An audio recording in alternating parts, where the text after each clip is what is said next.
I'm talking about being planted and rooted in the word of the living God. You have to be planted and rooted in the word of the living God in this next season. If you've been listening to what God has been speaking, you should be prepared for what God has got for you in 2026.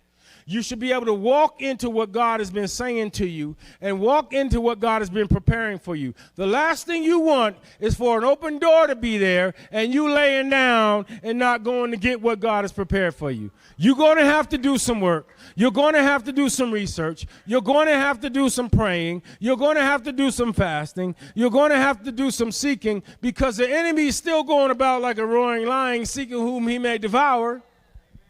But you have to know, and listen, it won't be hard to see, because the light is going to be illuminating. The only reason it'll be hard for you to see is because the Spirit of God, you have not been feeding it in you. If you've been feeding the Spirit of God in you, then you're going to reap everlasting life. And I'm not talking about after we're dead. I'm talking about right here in this world.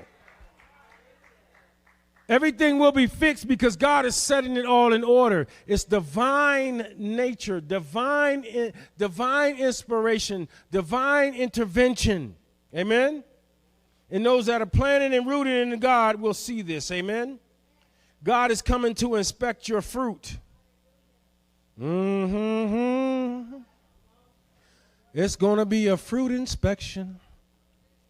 It's going to be a fruit inspection. When I worked for Job Corps every year, well, 2 times a year, the Department of Labor, the DOL, would come and they would inspect the center. And what happens when we know they're coming? You got to make sure every crack and crevice is clean. Every vent got to be clean. Every baseboard got to be clean. You don't want no lint.